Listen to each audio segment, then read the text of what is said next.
I'm Professor Wallace, and I'm the chairman of the International Law Institute. Before we get to our program, I would like to make an announcement about a future program. On the 12th of April, Tuesday, at 3 in the afternoon and until 5, we will have a reception and a book launch event at the Institute in Georgetown on Thomas Jefferson Street. A friend of mine, Jack Maresca, some of you may know him, Ambassador John Maresca, he has produced a book called The Unknown Peace Agreement. It's one of a series of agreements that Jack was the principal negotiator of, relating to the Helsinki Accords, etc., and so forth. Jack was a two-time chef de cabinet for the Secretary General of NATO. Most interesting, when the USSR collapsed, Ambassador Baker sent Jack to all of the successor republics of the Soviet Union, including the Ukraine, and these were the initial diplomatic contacts with these countries. Interestingly, Jack's assistant was Mary Yovanovitch. So she was with him as they visited all of Ukraine, Kazakhstan, etc. I think you'll find it a very interesting event. Now moving on to today's interesting event, Ukrainian humanitarian crisis, lessons for preventing the next genocide. Yona refers to them as preliminary lessons. Well, let's see what lessons, if any, we're learning. Yona, maybe before I turn events over to you, shall I ask Jennifer to say a few words? Yes. Jennifer? Thank you all so much for joining us. I'm pleased to welcome you from the Potomac Institute for Policy Studies, where the International Center for Terrorism Studies is set along with a partnership with ILI. So thank you to everybody. I will not take up the time to talk about some of the lessons. I think we have all of the experts here that are able to do that. So I say on with the show. Thank you so much for joining us. Okay, thank you very much, Jennifer. Yona? Right. We don't have the Zoom of the Potomac with Jen, but thank you very much, Jen, for your welcome comments. As Professor Don Wallace indicated, our program today is dealing with the humanitarian crisis or tragedy and the lessons for preventing the next genocides. At this point, I want simply to mention that during the past 2 years, our colleagues, we conducted a number of forums focusing on the COVID-19 threat. And sadly, if we look at the statistics as of today or so, we find that about 486 million people were affected globally, and over 6 million people died. The United States alone, as we know, there are over 80 million cases and nearly 1 million dead. So this was actually our focus on the past 2 years. And prior to that, we had activities related to the role of state-sponsored terrorism, and we had a number of events, about 3 events, dealing with that, and going back to the Soviet Union, the Cold War period, and we dealt with Russia's strategic puzzle and refugees during the pandemic. And I would like to mention particularly one of our publications that we began in 1991, and this has to do with the International Journal on Minority and Group Rights. So basically, over the past 2 years, we dealt with many of these particular issues. At this time, before I introduce our panelists, I would like to make just one brief comment at this time, and particularly mention in connection with the Russian invasion of the Ukraine, to mention the grave humanitarian crisis or tragedy.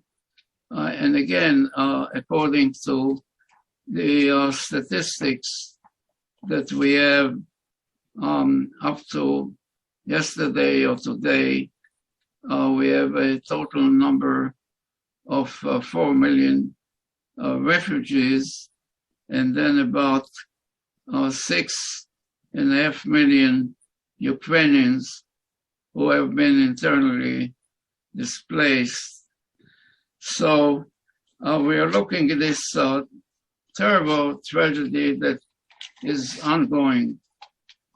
Now, at this particular time, I would like to just invite briefly to welcome our speakers. And the first one is Carl Gershman. I just would mention briefly his affiliation, background. Is a former president and CEO of the National Endowment for Democracy. Next would be Professor Shimon Shetrit, who is the chair of public international law at the Hebrew University of Jerusalem, former cabinet minister and member of the Knesset, and then Ambassador Charles Ray, former ambassador in Cambodia and Zimbabwe, and so on.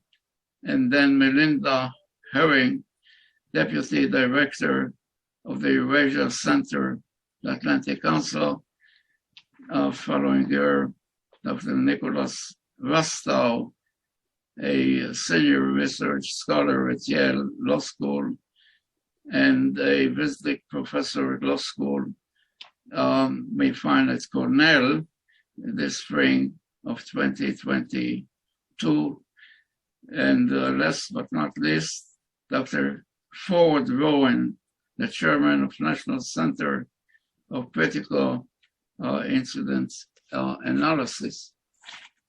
Now, just one particular comment before we move on, and this basically relates to the said news that the propaganda warfare, psychological warfare of Russia continues. As we know, particularly we find that just yesterday we find that the denazification of the Ukraine, the conspiracy theory, continues, specifically now against the Jews and Judaism.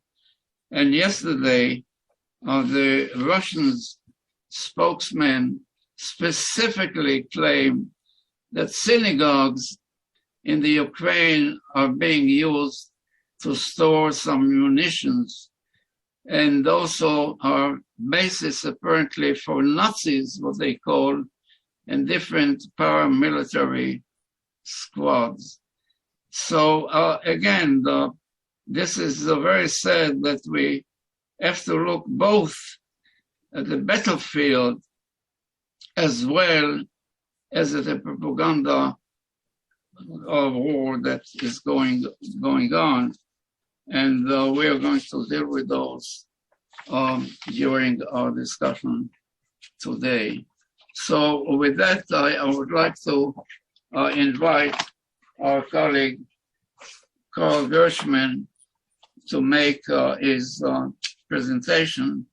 And as many of you know, he participated in our events last year dealing with human rights issues.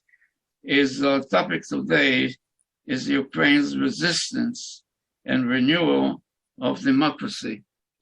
Carl? Thank you, Yona. It's a great pleasure to be with you and with everyone else, some of whom are old friends. Today marks 5 weeks since the invasion happened. And I think if we all look back at that time, none of us, I believe that very likely none of us quite expected what has happened. There was an almost universal expectation that Russia would quickly win. As we know, General Milley, when he testified before the Congress, said it would take 72 hours.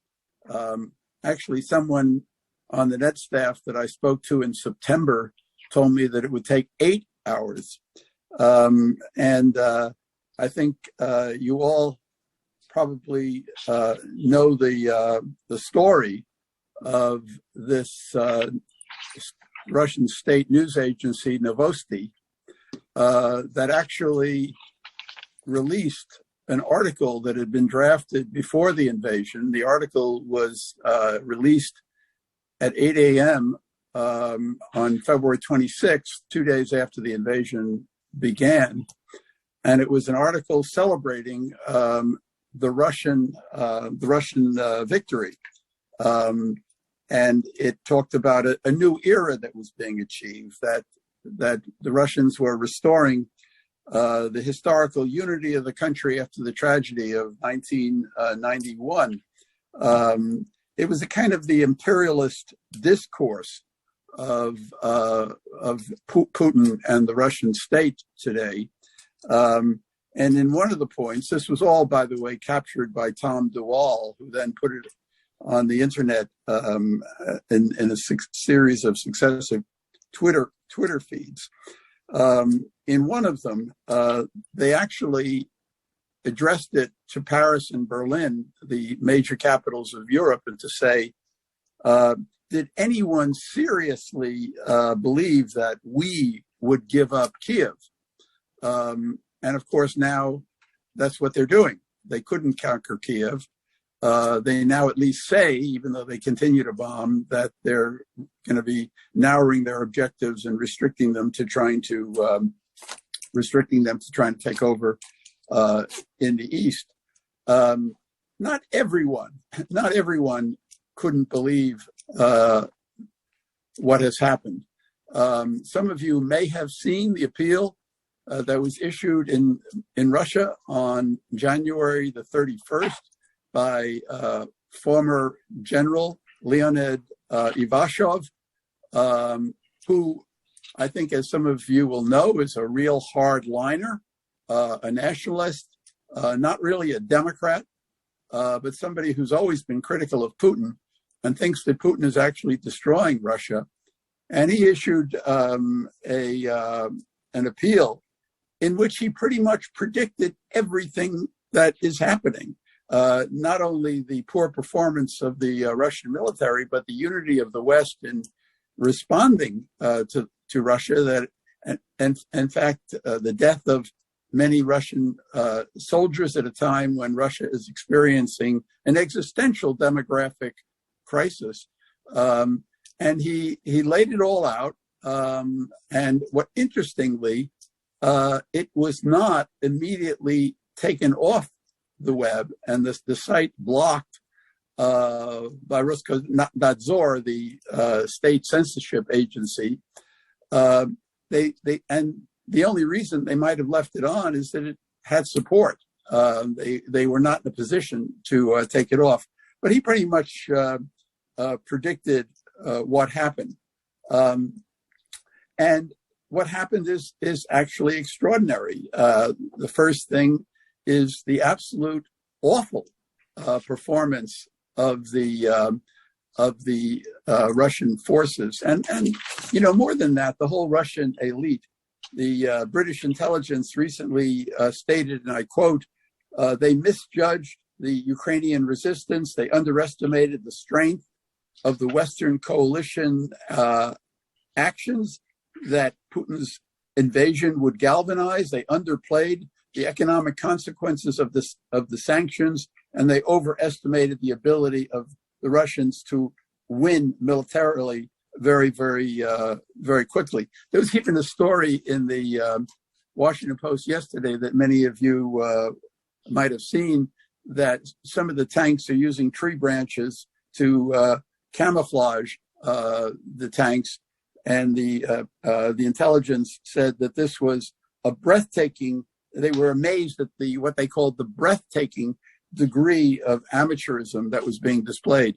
And we know that the Russians have suffered enormous losses. We don't know the exact number, but it's very likely by this point to have exceeded 15,000 killed, aside from the wounded and the missing and the captured.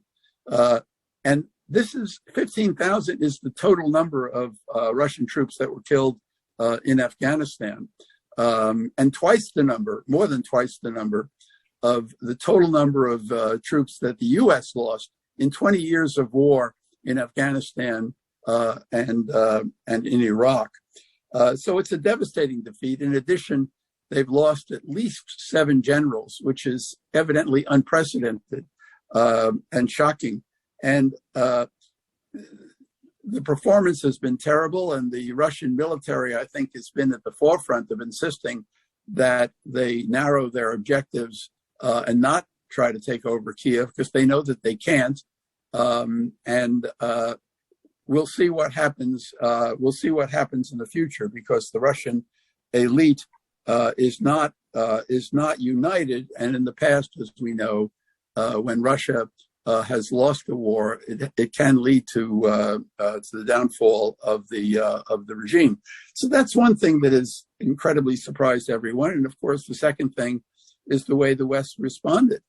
Not the way they responded in 2014 when Russia annexed Crimea and invaded Ukraine, and that's what Putin expected again. And but these sanctions have been devastating, and they will get worse. And they, Biden said the other day in Warsaw that it's led to 50% devaluation in the value of the ruble, and that there's an expectation that the Russian economy is going to shrink by over 20% this year.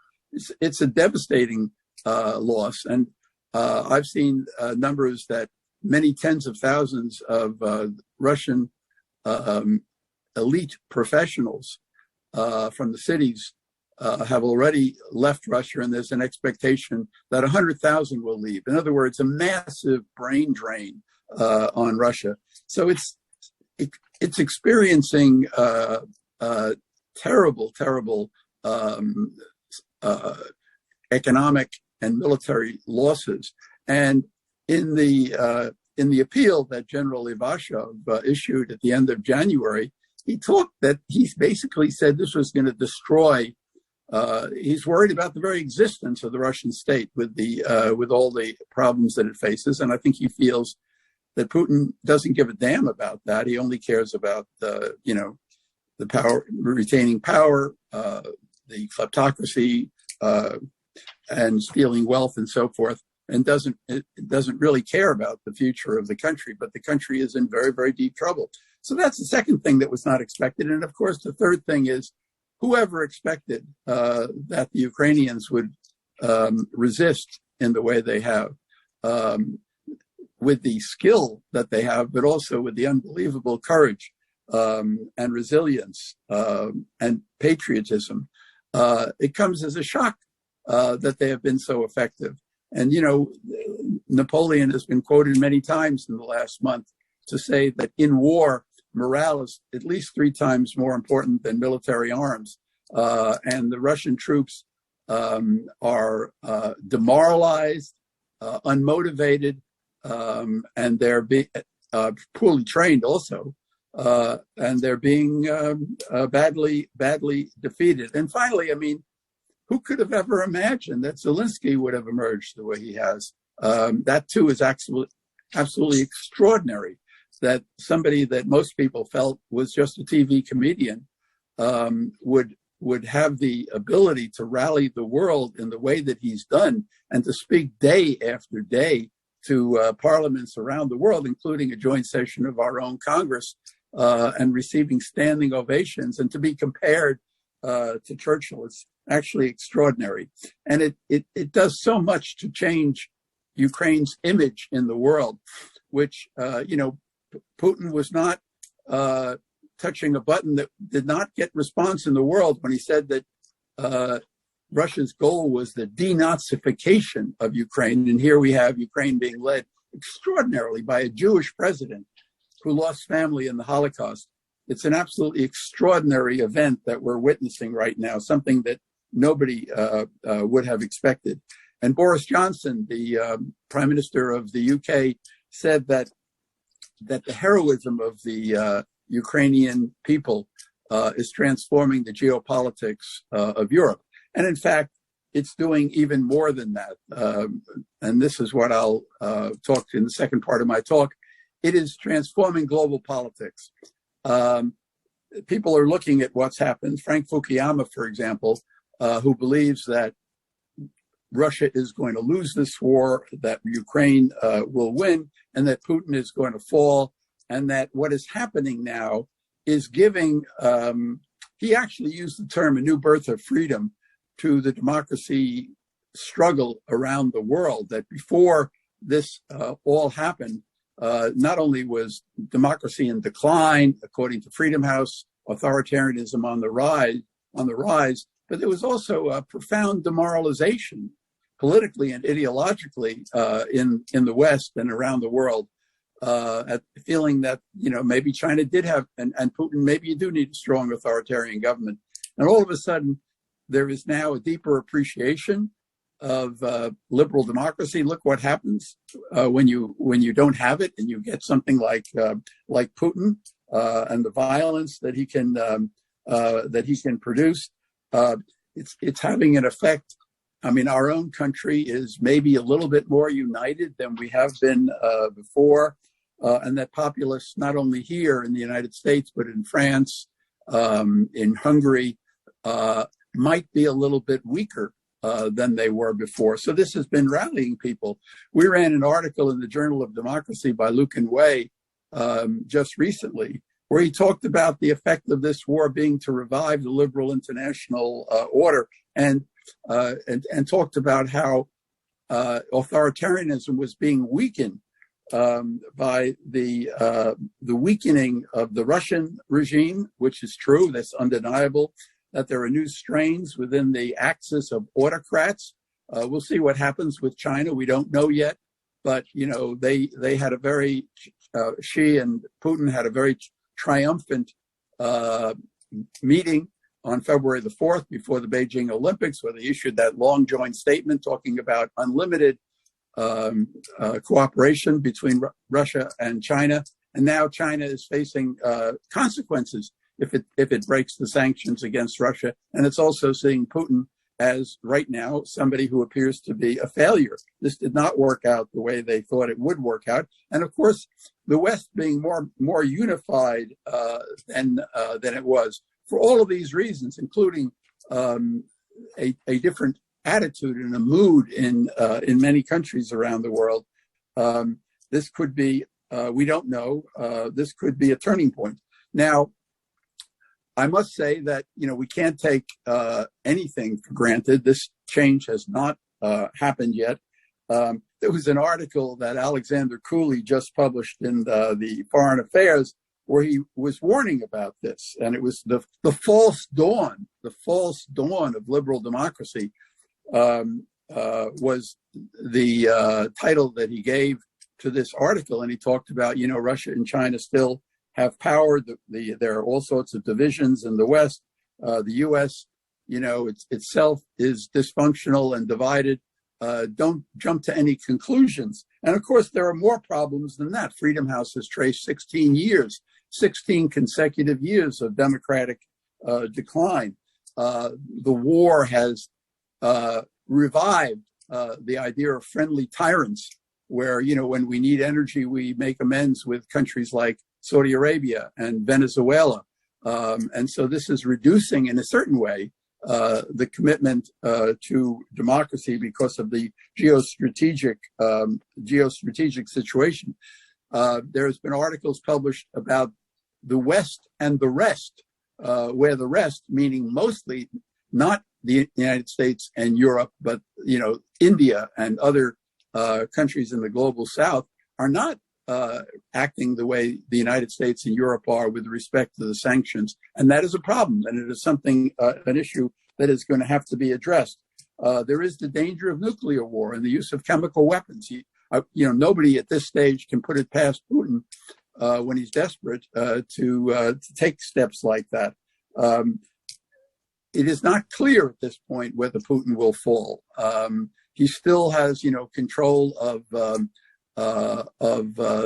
FSB, but my own feeling is that there's this, and I've checked this with some specialists. Others here may want to speak about this, but there is a split between the GRU, which is the intelligence of the military, which Ivashov is very close to, where they may very well want to get rid of Putin, and the FSB, because Putin comes out of the FSB. He ran the FSB before he became the prime minister and then the president of Russia. And in my view, it was the FSB that put him in power, especially with the apartment bombings in 1999, which then, precipitated Putin's rise, saying that it was all done by the Chechens when it was really done by the FSB. And then they started the war against Chechnya. He is an FSB person, and there could very well be today a clash between the military and the GRU and Putin and the FSB. We'll see. But it's not out of the question that Putin will fall, even though at this stage one cannot say that it is likely. And of course, China is probably not going to break its alliance. It's not going to change its views, although it may be more cautious.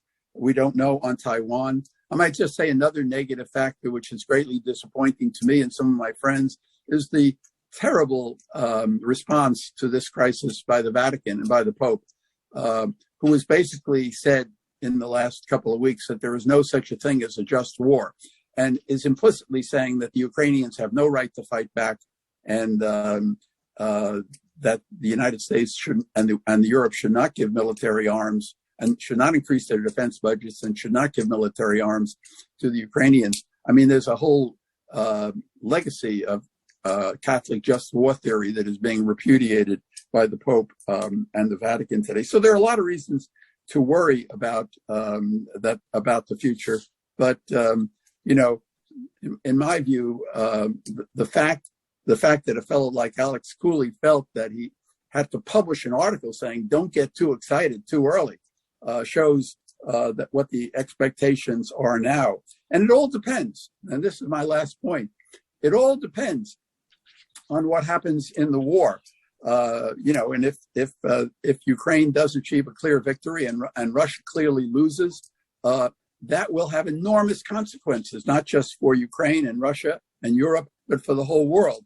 And if it ends, frankly, with Ukraine being a divided country, another frozen country, a broken country, and not all it can't be rebuilt by Europe, that will have a very, very different consequence.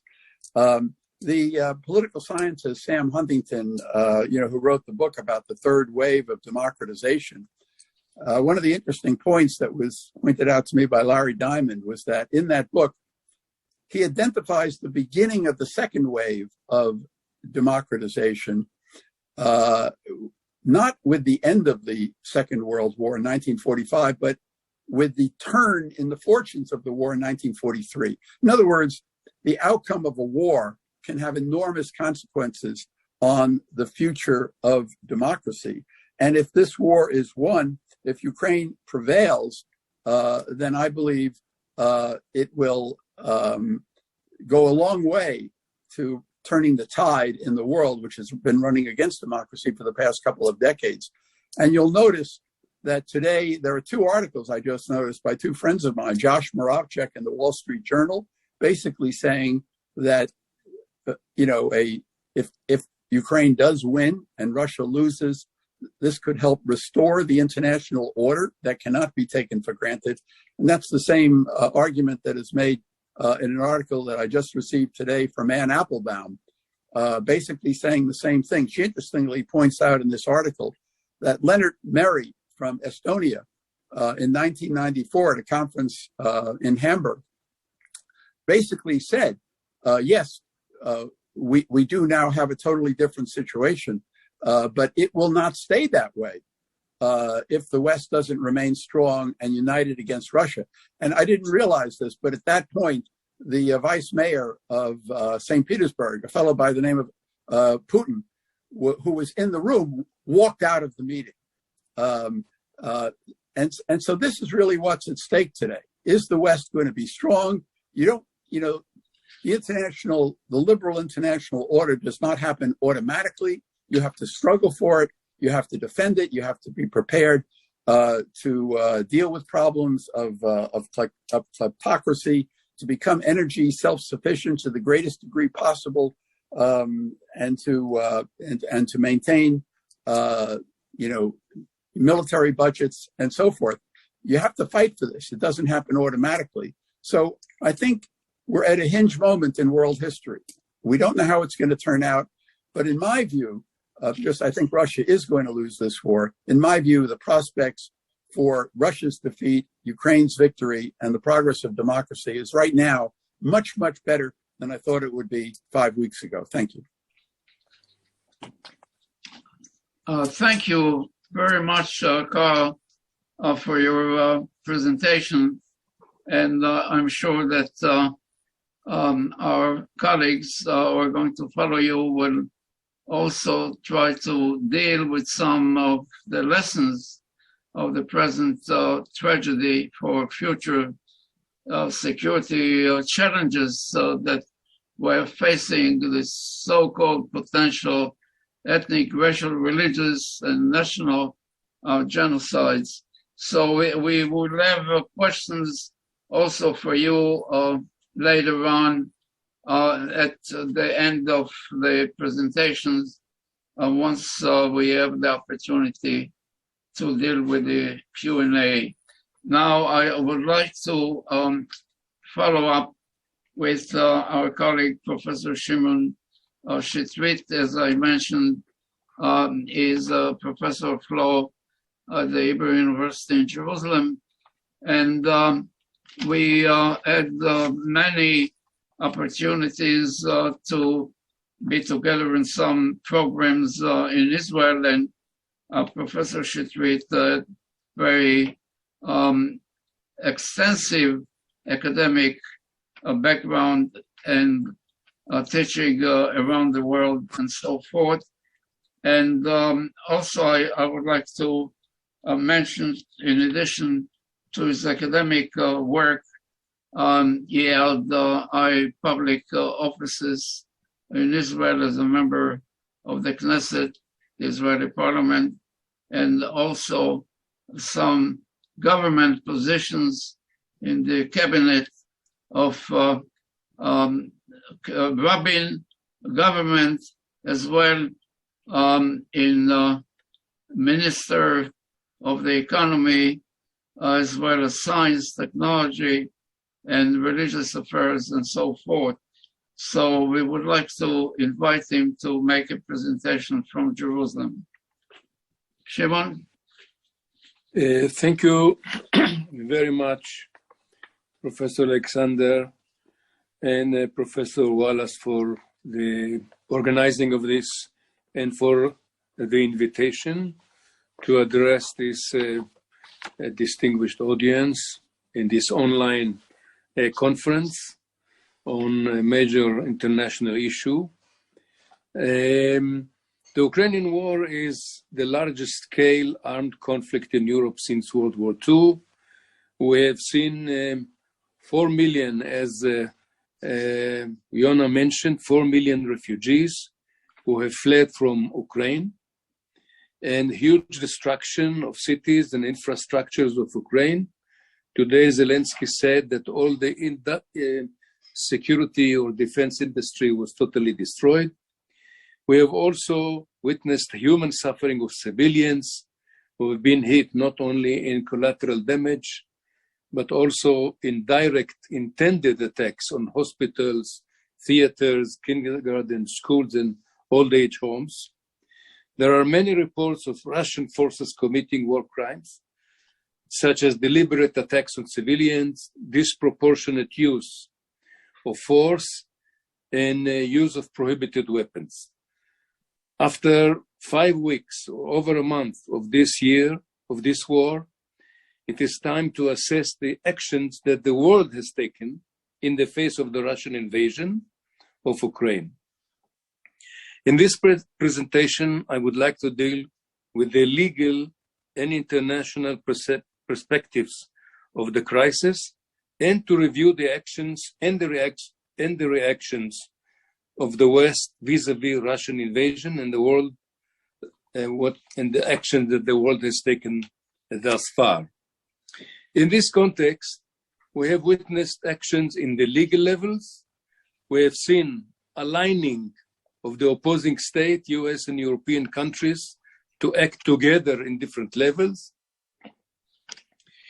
We have also seen humanitarian assistance extended by the West to Ukraine, and we have seen unprecedented harsh economic sanctions against Russia. The West also provided qualified military assistance.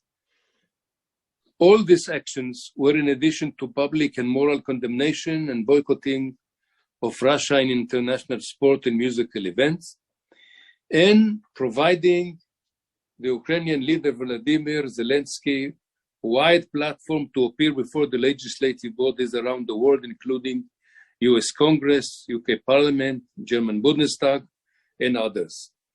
The invasion of Ukraine is a violation of Article 2, Section 4 of the UN Charter, which imposes a prohibition on states on using force against territorial integrity and political independence of sovereign states. I would like to make one point on geopolitical aspect before I proceed to give details on the legal actions that were taken against the Russian invasion. I would like to say something about Russia and China, same subject that Mr. Gershwin already mentioned. Putin was hoping for split in Europe and among NATO countries. To his surprise, NATO stood together and united on sanctions and legal and public action. On the other side, the expectation of that Russia and China are coordinated, particularly that Putin visited Beijing in February, and it looked that China will be behind Russia. However, China apparently was surprised on 2 counts. One, the unity of the West and its very decisive response, and 2, the scope of the invasion and the protracted war in Ukraine. So, the result of this crisis is not favorable for the status of Russia in the world. Vis-a-vis China, we see weakening of the partnership, and vis-a-vis the West, we see strengthened West and united front. As regards China, I believe that it will strengthen its Belt and Road strategy and would direct additional efforts towards the Middle East and other parts of the world. Now, as regards the legal actions that were taken against the invasion of Russia, first of all, we see that a number of legal procedures and resolutions were employed against Russian invasion. First level was the United Nations bodies. This started with the UN Security Council.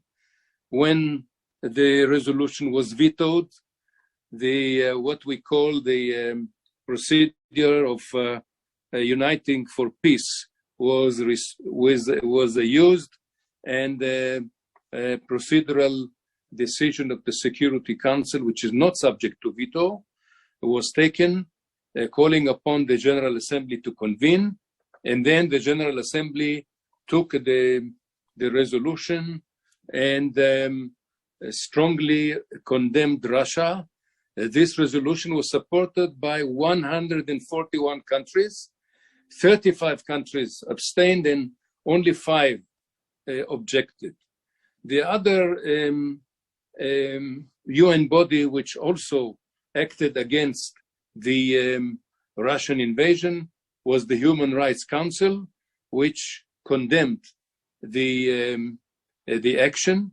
The second level of action, in addition to the resolutions in the UN tribunals, was criminal procedure. The prosecutor Karim Khan announced on February 28 that in view of the situation, he intends to proceed with opening the investigation. And in order to expedite the procedure, 39 member states, led by Britain, made an official referral to the prosecutor to start the investigation.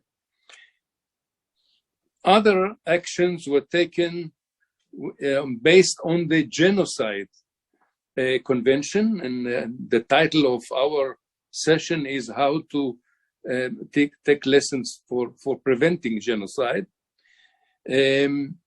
Ukraine filed a complaint against Russia on February 26 before the International Court of Justice. It asked for provisional measures under the 1948 Convention on the Prevention and Punishment of the Crime of Genocide. Under this convention, the court has jurisdiction over Russia and Ukraine. In this case of Ukraine versus Russian Federation, Ukraine brought an action against Russia under Article 9 on charges of violation of the Genocide Convention. The judgment was rendered by a majority against Russia, 13-2 against Russia, and ordered Russia to suspend its acts of its attack on Ukraine. 2 judges dissented, the Chinese and the Russian. This case of the ICJ is following previous cases brought before the ICJ under the Genocide Convention. I mentioned 2, Bosnia-Herzegovina versus Serbia, and the Myanmar case on the Rohingya. I should mention at this stage, in connection with the genocide claims, that it is noteworthy to mention the claim of the Circassian genocide. And here I would like to mention also the book of Norman Naimark, who is called Stalin's Genocide, where he argued that the killings of Stalin in the 30s should be defined as genocide. In addition to the ICJ, Ukraine filed petition to the European Court of Human Rights, which also ordered the Russia to stop its attack. All these actions in the legal level have not stopped the advance of the Russian army, nor did they stop continued attacks and destruction of Ukraine. However, they have sent the message to Russia and the whole world that the invasion of Ukraine is an outrageous case of violation of the basic principles of international law, And of course, this invasion attempted to undermine the world order since World War II. The West has not confined its actions to the legal sphere. It also took action on the ground and provided tangible support. The West imposed harsh, unprecedented economic sanctions against leaders of Russia, oligarchs of Russia. The sanctions that the West included also stopping the air traffic in Russia, to Russia, seizing trade and business activities and energy cooperation. More important for the military effort of Ukraine against the invasion was the military assistance provided by West countries. Ukraine is not NATO member, and in the circumstances, the US and NATO countries decided to supply military equipment at a large scale, but refrained from supplying anti-aircraft and anti-missile weapons such as Patriot. The US and NATO decided to follow the strategy of no boots on the ground and no direct involvement in the conflict. We can define this assistance on the military level as qualified military assistance. The strategy is explained by the desire to limit the conflict in Ukraine and to avoid global superpower confrontation. The West has also provided humanitarian assistance, medical assistance, civil supplies at a large scale. It also provided major relief to the millions of refugees fleeing from the battle to the border of Poland, Moldova, Romania, Hungary, etc., etc. The West also, in fact, supported Ukraine in public and moral condemnation and in boycotting Russia, and also by providing, as we mentioned, Zelensky with platforms to speak before various important bodies like US Congress, etc. I would like to make one comment about the Israeli perspective. Israel joined the international community in condemning the aggression of Russia. It also joined the majority of the General Assembly in the resolution condemning Russia. It also extended humanitarian assistance in medical supplies and equipment. Today, a number of planes with 50 million tons of equipment was shipped from Israel. And Prime Minister Bennett has been involved in delivering messages between Putin and Zelensky in an attempt to settle the conflict. Israel decided not to provide military assistance because of the strategic limits due to the need to keep its freedom of action in Syria, where Russia is the predominant power, and to keep its usefulness in the mediation procedures. In conclusion, after over a month of the invasion of Ukraine, the Russian forces were not able to accomplish the total occupation of Ukraine due to logistic problems and strategic difficulties. In Istanbul, the talks between the representatives of Ukraine and Russia show signs of a little bit of openness of Russia to consider settlement. The strategic aims of Putin to oppress Ukraine and to establish a puppet government in Kiev failed. Certainly, all the actions of the West in all levels, legal, economic, international, humanitarian, and military, provided practical help and enabled Ukraine to defend the aggression and to slow down the advance of the Russian forces, though at a heavy price of casualties and destruction. Also, the actions of the West in this challenging time strengthened the people of Ukraine and the leader, Zelensky, who demonstrated a spirit of courage and perseverance. On the other hand, the actions of the West isolated Russia in international arena and made it difficult for Russia to operate efficiently and finance efficiently its war machine.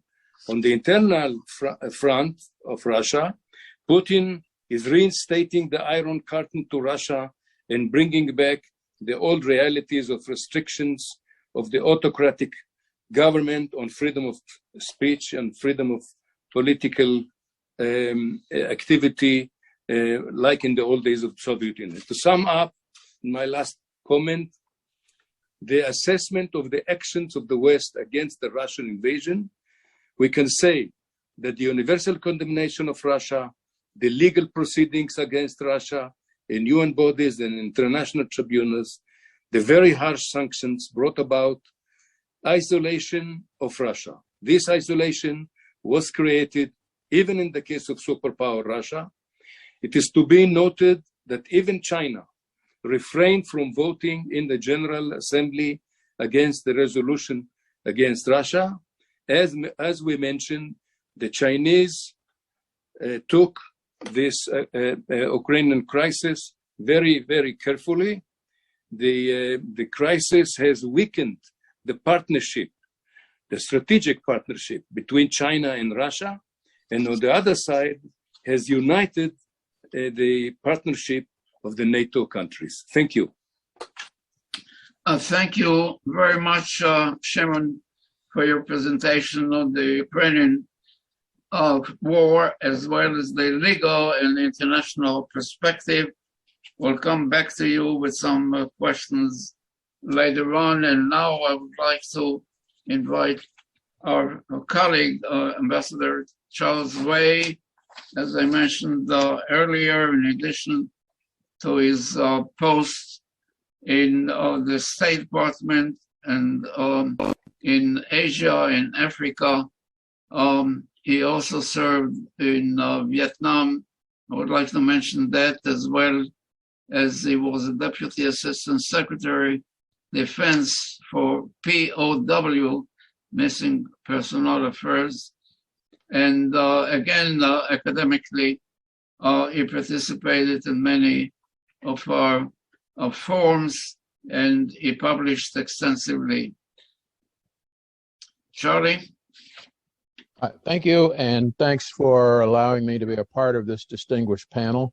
I'd just like to start by saying, I don't think anyone who has an ounce of common sense or a shred of decency could help but agree that what's happening in Ukraine is terrible and that Russia is clearly the aggressor, although you do have some who seem to want to make excuses for what Russia is doing. And I think there is a real danger that this could lead to what we term genocide. The issue, though, that I think we have to keep in mind two things. One, I agree with Carl Gershman that Putin will lose, but I would caution people to remember that losing doesn't mean he becomes less dangerous. In fact, I would say that when Putin realizes that he's lost this war, he becomes an even more dangerous factor to deal with in terms of what he might do to the Ukrainian people.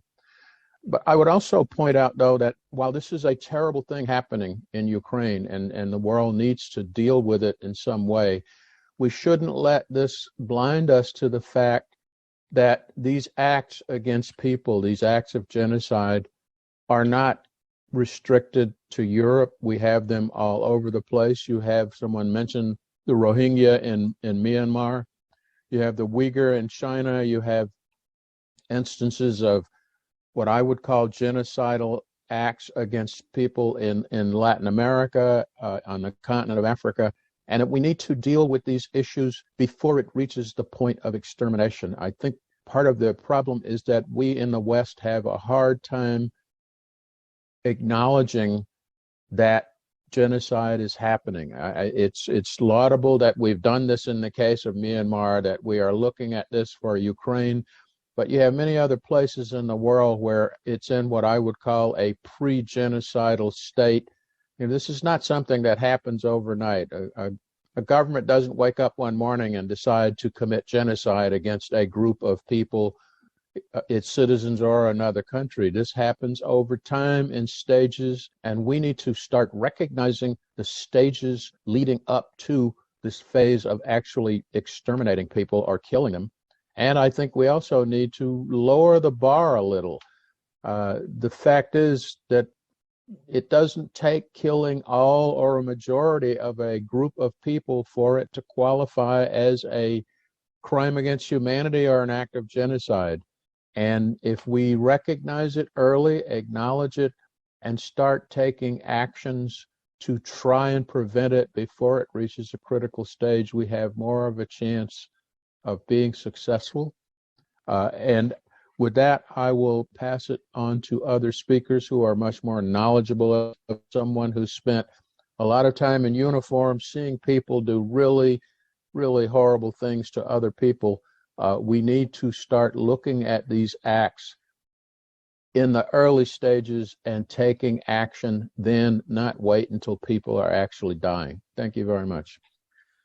Thank you very much, Charlie, for your presentation. And we'll come back to you, obviously, during the Q&A.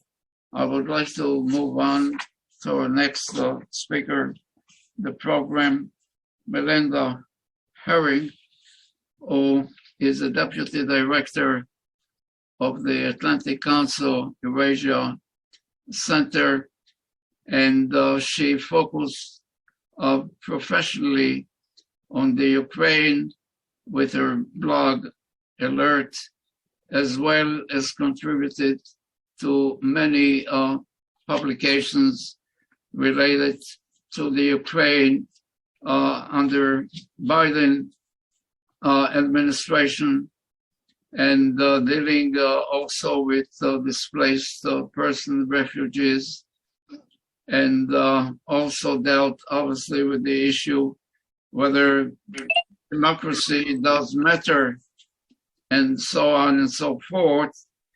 And she had experienced many institutions, including the Freedom House, and she will deal with some of these aspects that we're discussing today.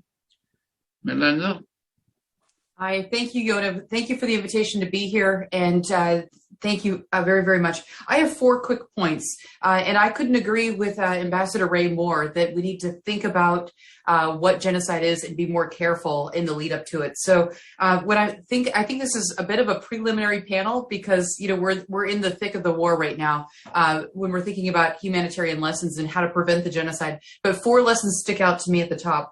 So the first lesson is, I think we need to believe autocrats like Vladimir Putin when they say that they don't believe another country is a legitimate country. Vladimir Putin last summer in July wrote a very long article between 5,000 and 6,000 words.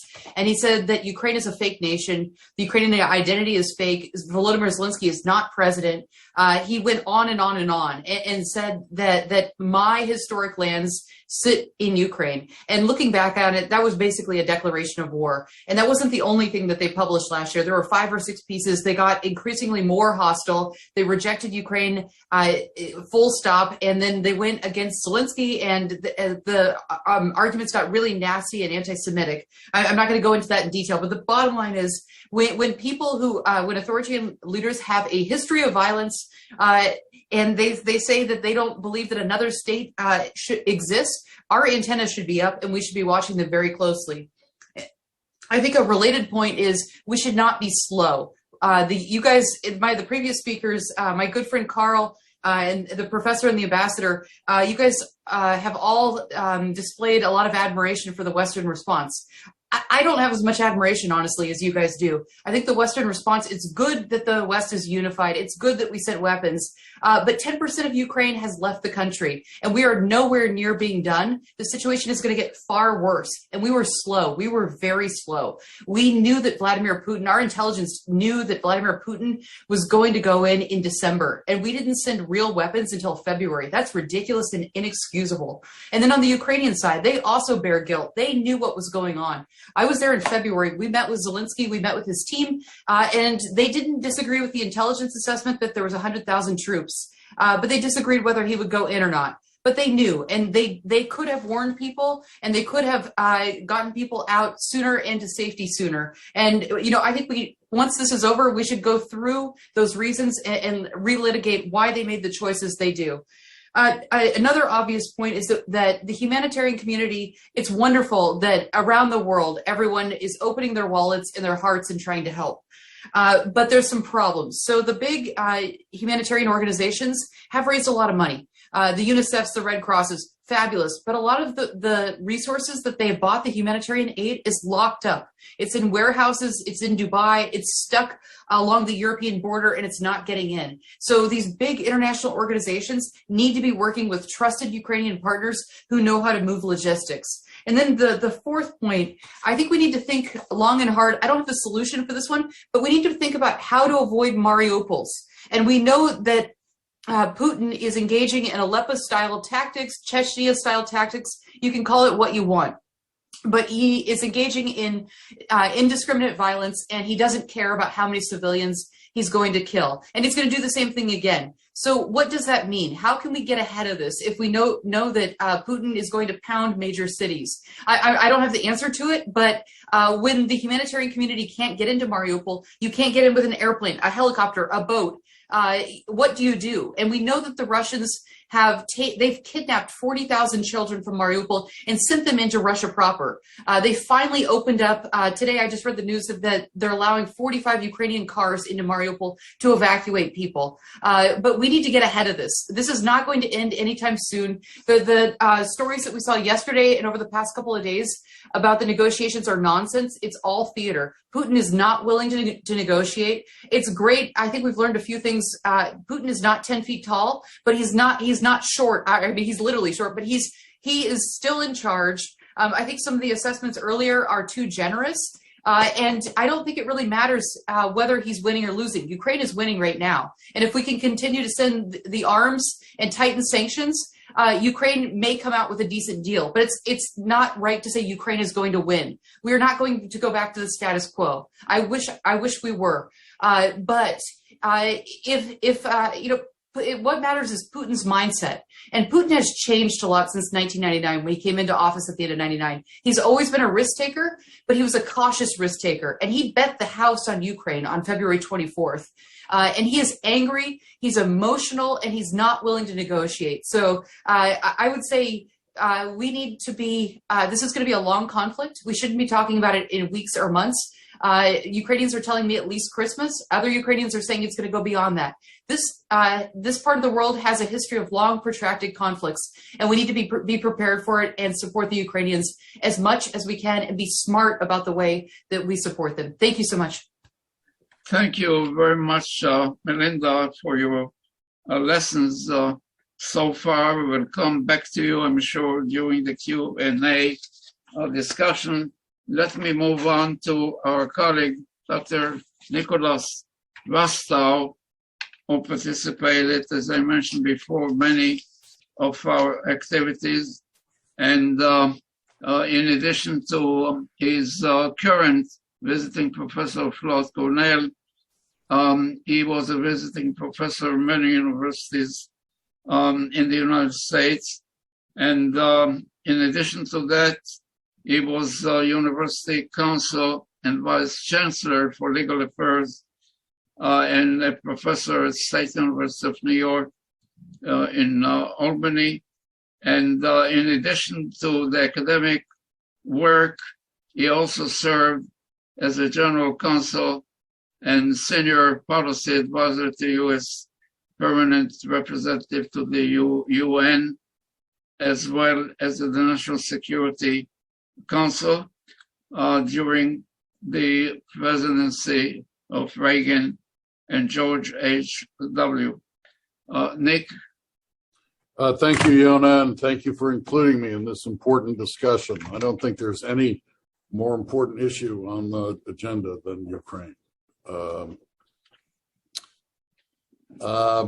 So much has been said that I would like to comment on, that I perhaps will begin with a few comments on what has been said. First of all, with respect to Ambassador Ray and the diagnosis of genocide and the calling out of genocide, particularly by the U.S. government, more often than not, unfortunately, that has been in lieu of action.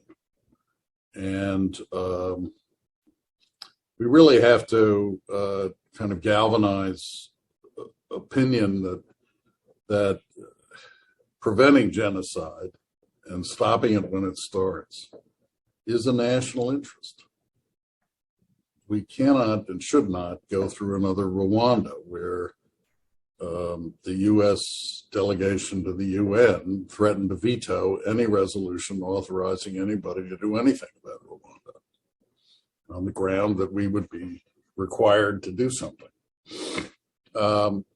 Secondly, I think that the points that Melinda Herring just made are of enormous significance, that while I applaud the administration's maintenance and nurturing of unity in response to the invasion, this was a deterrable invasion. I mean, if we had sent a couple of divisions, heavy divisions to Ukraine, I don't think Russia would have invaded.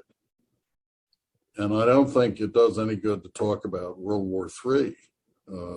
This is a very serious matter, which I will get into in a minute, because I want to talk about two things. One is to pick up on what Professor Shatrit talked about in terms of the international legal framework in which this conflict takes place and why it is so significant as a strategic and legal matter.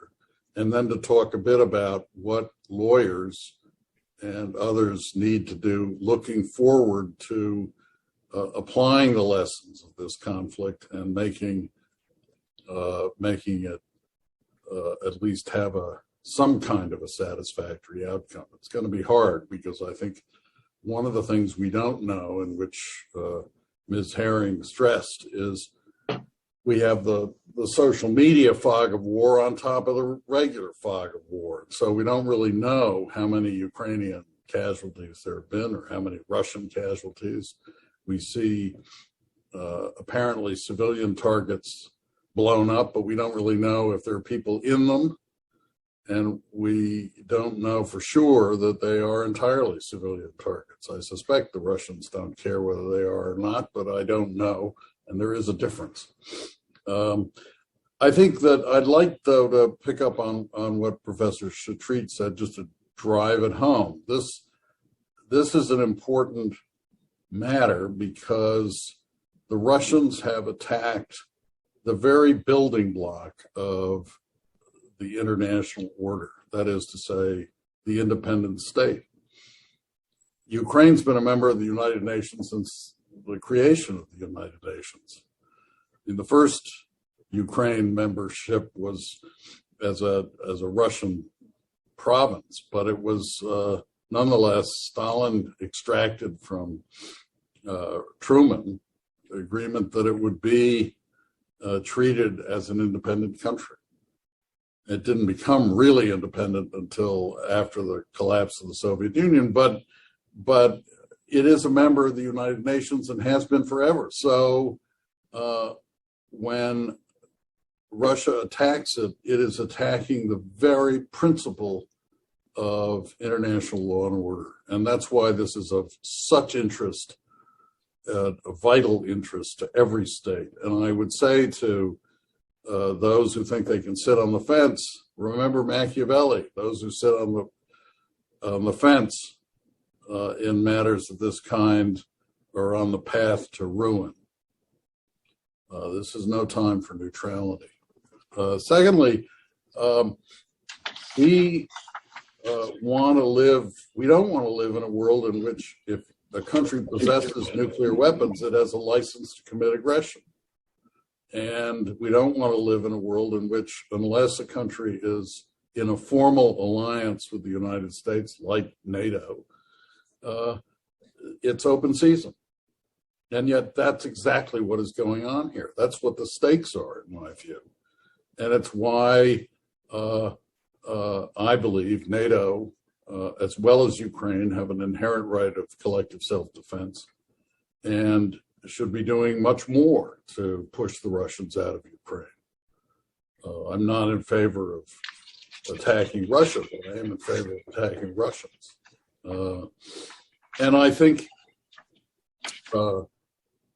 this, as I said before, this was a terrible war. So I totally agree with Melinda Herring. But I also think, all things considered, given the president we have, he's done pretty well with this thing. He's not doing well on the Iran front, but that's a different subject for a different panel.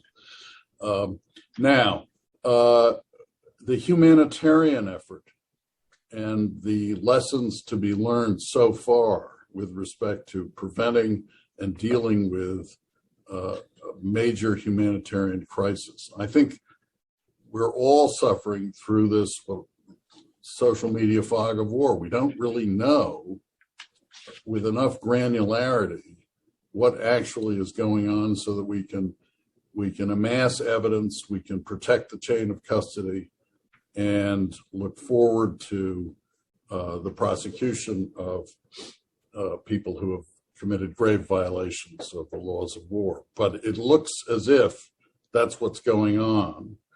I was just on a panel before this one in which a professor from Princeton said part of Putin's method here is to send a message that if you don't do what I tell you to do, you're going to get destroyed the way I'm destroying Ukraine. So the destruction is intentional.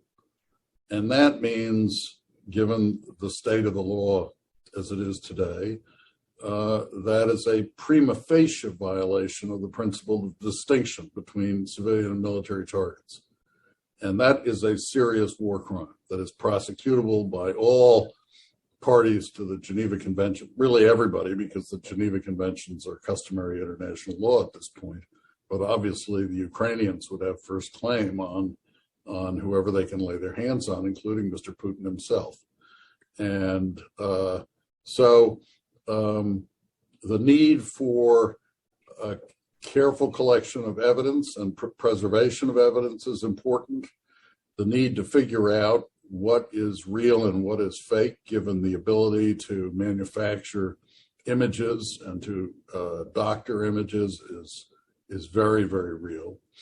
And to collect and preserve refugee testimony. I mean, who knows how long refugees are going to live in this situation. And so eyewitness accounts are really important to get and to get down and preserve in a sworn, usable way. I think that in other situations, we have seen refugee outflows judged to be a threat to international peace and security, requiring collective action. This is not something which the Security Council at the UN is able to do, but the General Assembly can recommend action using the Uniting for Peace vehicle, which is in play today. So I think that there are things to be done to learn from the present experience, to try to mitigate it, and to hold Russia accountable. And I think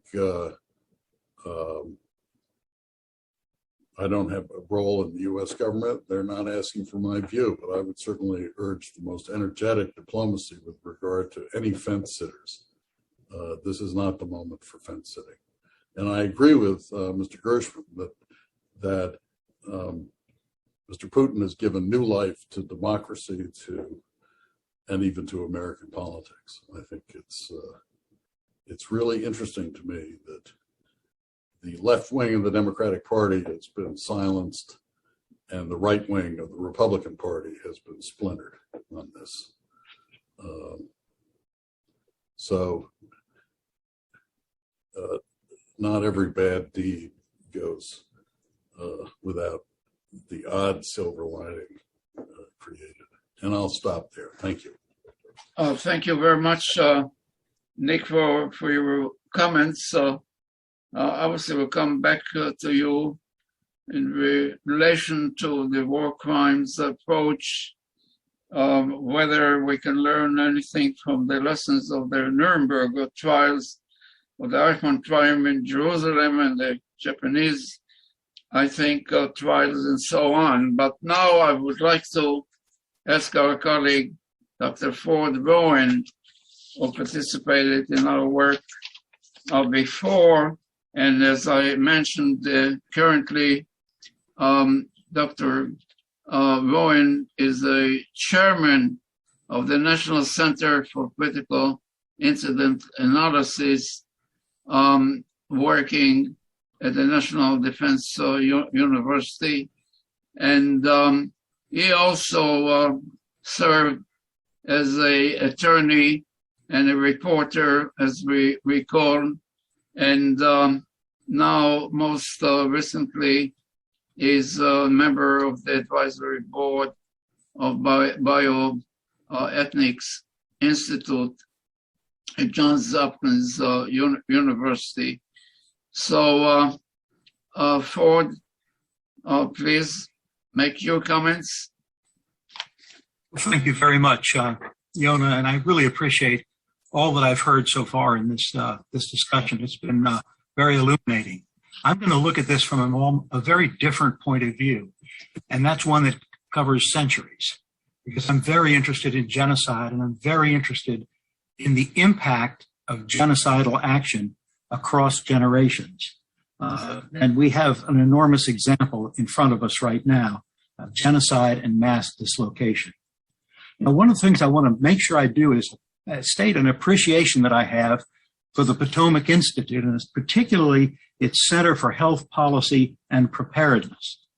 The center's leader, Dr. Donald Donahue, has been seeking global solutions to the problems plaguing our health, including mental health, and his center is doing work on promoting, quote, interdisciplinary training in health preparedness and resiliency. I want to emphasize the word resiliency. Resiliency is the antidote to a major challenge, the transgenerational transmission of trauma and genocide. I look at it through three different lenses. Well, at first, I was a news reporter. I actually loved it. It was a great job. I was Pentagon correspondent for NBC News. I covered combat in the Middle East, as well as the end of the Vietnam War, the Watergate trials, and was at 3 Mile Island the first 2 weeks after the meltdown there. Years later, when I practiced law, I consulted on the problems at the Hanford nuclear waste site in Washington State, as well as advising. And one of the other things that I did that's particularly difficult was advising airline executives on the telephone during the 9/11 terrorist attacks in New York City and the Pentagon. In fact, my doctoral dissertation was on the anthrax attacks that followed the 9/11 attacks and how to respond to bioterrorism and chemical warfare and nuclear war. And the threat of nuclear war is real. And I want to commend the Biden administration for trying to walk the line where we don't trigger a nuclear war by some inadvertent or disastrous decision. That's a very difficult line to walk. Now, I did some other stuff along the way, so I'll mention it briefly. I helped establish a think tank at the National Defense University after 9/11 called the National Center for Critical Incident Analysis, and it later became an independent entity. And one of our projects was to try to train public health officials on risk communication. And during the H1N1 pandemic, we trained state and local public health officials on how to communicate about risk. One of my biggest regrets is we were not brought on to help with COVID, because the federal government has done a disastrous job of communicating on COVID. Today, I'm a fellow at the International Dialogue Initiative.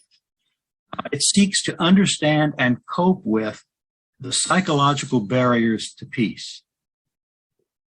Now, I recite all this because I've really got three different things that I do. I have a threefold idea of all of this. And the first is as an observer, reporter. The second is as a responder, trying to figure out ways to help. And the third is I'm going to use the word healer. Is how do you clean up the mess? Because there's always mess. Even if you've done a good job, there's always mess. How do people get healed in these kinds of situations? And I'm going to spend some time on that aspect of it now. For example, right now, my church is trying to find housing and jobs for Afghan refugees. I've been actively looking for places that they can live and jobs they can get. And now I'm going to have to be doing it for refugees from the Ukraine. And I don't mind that. It's just that it's an uphill battle to find places like that. The genocide in Ukraine presents new opportunities to understand this humanitarian crisis. Even though my track record isn't very good on prevention, here are some comments on the challenge that Yona outlined in the address for this meeting, this forum, and that is to look at potential ethnic, social, religious, and national genocide. The religious aspect is fascinating. Vladimir Putin invokes religion often and claims that the Orthodox Church supports his violence in Ukraine. Now, I'm not an expert on the Orthodox Church, so I'm not going to be able to talk much about this. But what I think we should understand is he's trying to make a case that this is something that God wants. I find that outrageous, but I can't really comment on the religious aspects that in this discussion here. I can talk about genocide. I've been thinking about genocide for a lot of years. I learned about genocide 70 years ago when I was a young boy, and my grandmother talked all about genocide. She was born on the Choctaw Reservation. She told me horror stories about the Trail of Tears. When her people our people were taken from Mississippi and forced to march in the winter across what's now Arkansas to Oklahoma for the reservation, the Choctaw Reservation there, and all about the terrible things that happened to relatives. Aunt Flo's feet froze and she had to cut off her toes.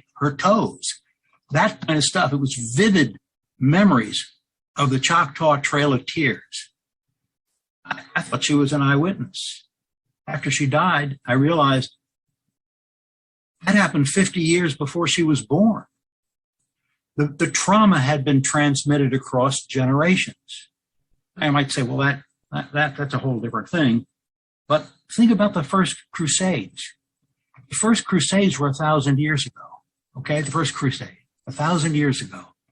And for most Americans, that's history. That's history.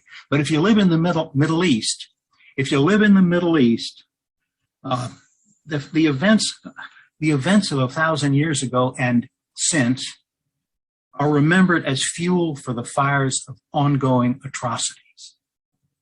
It's not history, it's current events. Now, how will the future look like in Ukraine? How will the people in future generations feel about the trauma that's happening right now? And how will the people of Russia feel? That's really an interesting question. One of the best books that I've read is one that's entitled Perpetration, Induced Traumatic Stress by Rachel McNair. I'll put all the footnotes in the printed version of this later. Not only does violence beget violence, but warfare can cause trauma for the warrior who perpetrates violence. I do volunteer work listening to people, basically people who are in trouble or in prison or whatever. And I talk with U.S. servicemen who served in Vietnam quite a bit, and including ones that still have nightmares about their battles. One man who served was a decorated hero, a really good sniper, okay? And he told me of his terrifying dreams where he'd remember the face of some of the people that he shot and killed. He'd see the faces in the crosshairs, and he'd squeeze his fingers until he woke up in the middle of this nightmare. I can attest that many of the inmates, look, I've been a volunteer in 10 prisons over a 20-year period. We've been locked out by the pandemic, but I've gone in and just mainly listened to inmates talk about these kinds of things. It seems to have a healing effect. I don't prescribe drugs. I'm not a doctor. I'm not an MD doctor. But it's you're listening. And the listening tells me that many of them were victims before they were victimizers, that many of them have the same kind of perpetrator stress that can cause the kind of problems emotional problems that lead them into more trouble. In graduate school at Johns Hopkins, I studied applied behavioral science, organizational psychology, the behavior of large groups, the identity issues underlying violence. And it turned out to be relevant to the issues in Ukraine. Is there any hope? Is there any hope of interrupting the transgenerational transmission of trauma? Not just in Iran, not just in the Ukraine, but also in all these other countries that are undergoing that kind of thing, in the Middle East, as well as with others in Europe that are looking over their borders saying, could this turn into a gigantic war? Having admitted my shortcomings in my efforts to be a responder or a healer, let me focus briefly on my first career, because in many respects, it was the most as an observer, as a news reporter. And I still believe, maybe I'm naive, but I still believe the truth can set us free.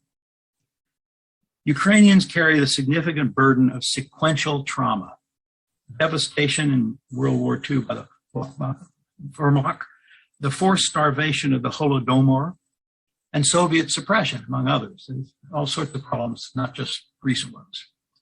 The resilience and defiance that the Ukrainians have demonstrated over these past 5 weeks is nothing short of remarkable. It's absolutely great. Yet to be determined is how they fare following this latest trauma, this current trauma. The sad aspect of the Ukraine combat is the Russian clampdown on the free press in Russia. The people of Russia are having to use social media to find out how badly the battle has been for their troops, how horrible the impact on citizens in Ukraine, how dreadful for innocent children and women and non-combatants. It's a disaster. It has something of a silver lining, and that is that as individual citizens are trying to seek information by listening to Radio Free Europe or Mirror websites or something called ZVPNs, that's the way they can access sites that have been blocked by the Russian government. And people are doing that right now, I'm told, in Russia. And I want to just say congratulations to all those reporters who are working so hard in Ukraine. I know how dangerous that can be, and they're doing a terrific job. Hearing a truthful explanation and listening to the truth can build resilience in those who are listening with an open mind. And if I make no other point today, it's the idea that hearing a truthful explanation and listening to the truth can build resilience of those who listen with an open mind. Neuroscientists and neuropsychologists are working on the frontiers to embrace brain health. The best book that I can recommend on combating trauma is Cinda Rushton's Moral Resilience. Cinda Rushton is on the bioethics panel at Hopkins, and teaches at Hopkins, and has written a terrific book on resilience. And she examines the ways that spiritual, religious, and humanistic traditions can make growth possible even after traumatic events. And once again, let me just say thank you, because the Potomac Institute is a leader in the effort to train for health preparedness and resilience. And I hope it can contribute for a future that's peaceful for us all. Thank you very much for your comments. What I would like to do in the interest of time is to extend the invitation to our speakers to make some comments or to raise questions at this time. May I ask Carl Gershman, do you have any comments at this point? No, I think it's been a very interesting discussion. I think I was looking at the larger implications of this. And maybe what I'll say is that if things turn out the way I hope they will turn out, in other words, if Ukraine is able to survive this assault, this horrible assault, and I agree with everyone about how criminal Russia's decision is to invade and the way in which it's conducting the war. Both of those actions by Russia are in my view, in violation of international law, and certainly the way it's conducting the war is a crime against humanity. But if it turns out that Ukraine is able to survive and win, and Russia is not able, and it won't achieve its objectives, and they're now trying to narrow these objectives, and we'll see if it's able to achieve those as well. I mean, it's not out of the question that we could not go back to status quo ante, which in my view is a terrible defeat for Putin, meaning that he keeps the Donbass as a conflict and cannot annex it. And then even the issue of Crimea should not be taken for granted as an area that will remain permanently part of Russia. But if Ukraine is able to, at the very least, drive the Russian troops out, and even if they don't free the Donbass and Crimea, it's a devastating defeat for Putin. And if that happens, and if then Europe joins together with the United States and other countries, hopefully, in rebuilding Ukraine, with an enormous Marshall Plan, which I think is going to be necessary. If that can happen, then I think the politics of the world will change, and the way to deal, in the end, the way to deal with genocide is not only, and I think it is necessary, of course, to call it out when the danger is happening, and to continue to pressure for for these actions to stop, but is to change countries. I mean, the reason China is conducting the genocide against the Uyghurs, and also they're treating the Tibetans almost as badly, is because China is a totalitarian state increasingly under Xi Jinping. And that's not going to change, frankly, until China changes. We cannot stop what's happening in I call it East Turkestan, not Xinjiang, which is Xinjiang is like calling Ukraine the Ukraine. But it just cannot be stopped unless what the system in China changes, because it's totalitarian systems that commit these crimes.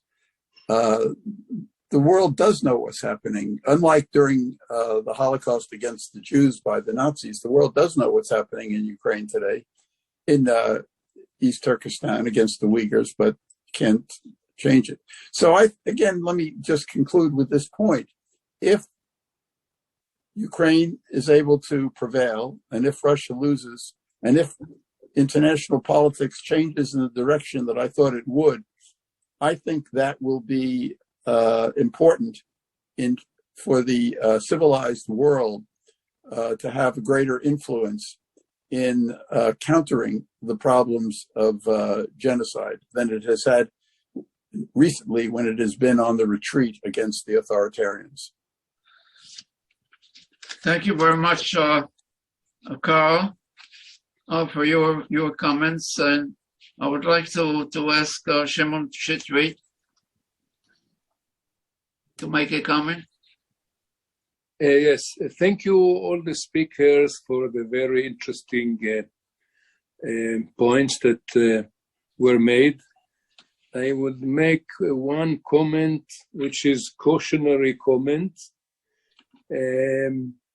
that I'm not as sure about what will happen in Ukraine, because we deal with a leader in Russia who is shielded from what we call rational considerations by his confidence, and the rumors about the dispute between him and the Minister of Defense who probably disappointed him in the forecast about whether it is 8 hours or 72 hours to finish the job and get Ukraine under control of the of Russia. But it is clear that he is not open until now to stop or slow down, even though they said that they are going to calm down the bombardment of Kiev. On the ground, if they continue. So I'm skeptic about announcing a victory of the liberal world and democracy. I hope I could have joined Karl Gershman with his optimistic view, and talking about this one point. The other point is, if it is indeed outright genocide in Ukraine, then it is no less justification to act and to respond seriously for the United States as using chemical weapons. I mean, chemical weapons were declared a red line by NATO and the US. If they are used, then the reaction would be different. I think if we define what is happening in Ukraine now as a genocide, the West should be acting differently than it is now. That is, instead of qualified military assistance, it should be much more extensive and to cover other forms, other kinds of armament for the Ukrainians to be able to defend themselves. These are the 2 points I wanted to make. Thank you very much, Shimon. Charlie Ray? Yeah, thank you. She's checked out, but I just wanted to say that I completely agreed with Melinda's comments about the Western response. While, yes, we are doing great things now, I totally agree with her that we were very slow, too slow, in fact, to react to what was clearly about to happen. And this has been the case in too many parts of the world, and that's why I made the comment I did, that we need to start looking at these situations and thinking of actions, probably diplomatic actions, quiet off the airwaves actions, to try and stop them before they reach the point of people being killed. And with that, I'd like to say thank you very much for being able to listen to some very interesting and very educational presentations. Thank you, Charlie. Nick? Yeah, thanks. A couple of things. First of all, with regard to what Professor Shatrit just said, I think it's really important what he said, but I wouldn't wait to determine whether this is genocide or not. This is a colossal human tragedy that is not yet on the scale of Syria, in the sense that half of Syria is displaced or in refugee status or dead. But given that Ukraine is a much more populous country than Syria, it's getting up there. And I think that while I agree that the administration has been walking the line pretty well, I think it can do more without crossing it and running a risk of nuclear war. And one of the things I would do would be to say very clearly and publicly that if the Russians use tactical nuclear weapons, or if they use chemical weapons, that's going to be viewed by the United States as a capital crime, and that Putin and his merry men will hang for it. I wouldn't beat around the bush for 1 second, and I don't support the death penalty. So, but this is a very, very serious problem, and if we give in to that kind of fear, we're done. because every country is going to want nuclear weapons and say you can't touch us because we have nuclear weapons. I mean, we can't do anything about China because it has nuclear weapons.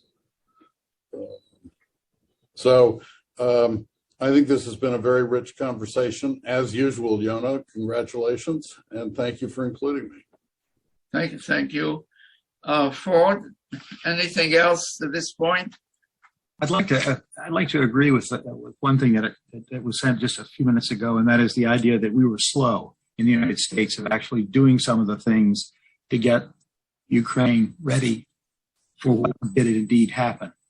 And it's a very difficult thing to see the future. I mean, very few of us really end up doing a very good job of seeing the future. But this played out in a long enough period of time that we probably should have been more on our toes. I don't usually use sports metaphors, but Wayne Gretzky, the great hockey player, was once asked the secret of his success in the game of hockey. And he said, it's simple. I skate to where the puck is going to be. Well, we don't think enough about that. And I know it's sometimes expensive. You may guess where the puck doesn't go at all, but it's something we ought to be doing a little bit more of, I think. But I really appreciate this conversation, and thank you all. I'd like to follow up on that with one legal point, which is that the charter prohibits the threat or use of force. And we had plenty of lead time where Putin was threatening to use force. We had plenty of lead time when Saddam Hussein was threatening to use force. And we didn't take advantage of it to tell them in no uncertain terms that it was not on. And I remember I was in the Bush administration when the run-up to the 1990 invasion of Kuwait. And I remember when Secretary of State Baker went and had a 6-hour meeting with Saddam Hussein's foreign minister. And that was, in my view, much too long. He should have walked in and said, there's a cell next to Noriega with your name on it and Saddam Hussein's name on it, and walked out. If you talk to somebody for 6 hours, he'll hear what he wants to hear or she wants to hear. Okay. Thanks again, Nick. Don Wallace, I guess you will have closing remarks. Yeah, Yona, this is Carl. Let me just say one brief word. One of my concerns about this discussion is that the perspective is just much too narrow. When we talk about, something that was done slowly on Ukraine, it's not the way the world geopolitics works. In the article I mentioned that by Josh Moravchik that's in the Wall Street Journal today, entitled "World Order is on the Line in Ukraine," he notes that, and we can take it even further back than he does, but he goes back to Obama and the slashing of the defense budget. And Obama is basically conceding that Ukraine was part of Russia's sphere of influence and that we would not challenge it. And then you had Trump undermining our alliances. And then you had Biden with Afghanistan, which was a devastating setback, which could have clearly sent the signal to Putin that the U.S. was in decline and would not in any way mount the kind of response we have mounted. So this is a long, long problem in the making. Yes, we should have gotten arms to Ukraine sooner. Yes, we probably should have done more. Not to say we would respond if he invaded, but to take actions that would prevent him from invading and not just threats. There are a lot of things we could have done, but this is a long problem. And if we're looking at the future and how to prevent things like this happening in the future, the critical thing is that we're going to have to change our own behavior, change our own perceptions, realize that we don't live in a world where the lion lies down with the lamb, that we live in a world where the values that we believe in are constantly under threat by what is Putin? A thug, by totalitarians, by dictators. Democracy needs to be protected and defended, not just after an assault such as we have seen, but constantly. If the totalitarians are to be deterred, and we have to remain strong and we have to remain determined. That's very difficult in a democracy where people want to return to their private lives and their pursuits. Democracy encourages, in a way, complacency. This is something that was always of concern to Václav Havel, that how would the Western countries be able to understand the threat that they faced from totalitarianism? This will be a lesson, but let's hope that it won't be a lesson that is just a short-term lesson, but something that is a lesson that we can build upon and it will stay with us for the future. Thank you very much, Carl.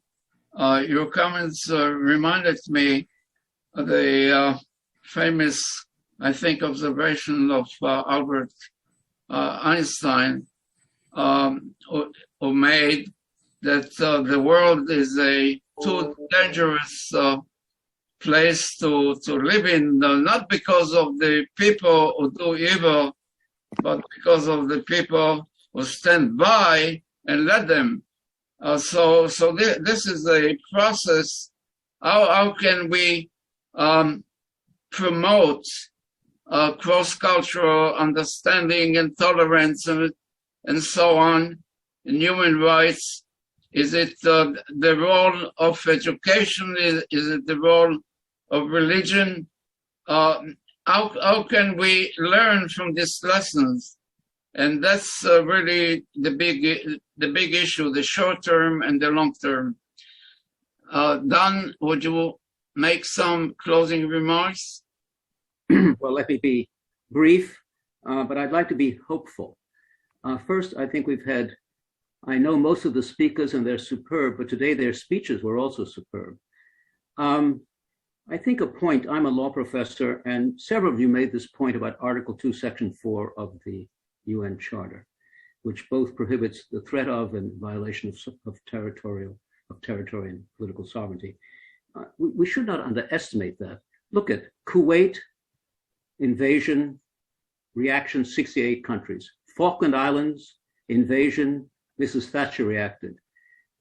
Ukraine, invasion, almost everyone reacted. This is a basic norm, and it touches on people's educated sentiments. And many of you talked about unification. But who's been unified? NATO, to some extent, US opinion. The Ukrainian people, maybe for the first time. Even conceivably, the Chinese to some extent. They've been very cautious. So I think we've got something. Now, how you enforce Article 2.4, whether you can do it through the Uniting for Peace resolution, I don't know. But this is basic, and the world reacted. This touched, I mean, it's odd. We think of virtue, we think of being nice to our parents and children. But, there's such thing as virtue with respect to nation states. People they feel this powerful violation and everything that follows from it. After all, Article 2, Section 4 is a pillar of the international order, which Mr. Gershwin points out has been somewhat strengthened. So I think, Yona, you're to be congratulated again for being able to attract your friends, and this time to be as eloquent as they've been. So thank you very much, Yona. Thank you all. Stay safe.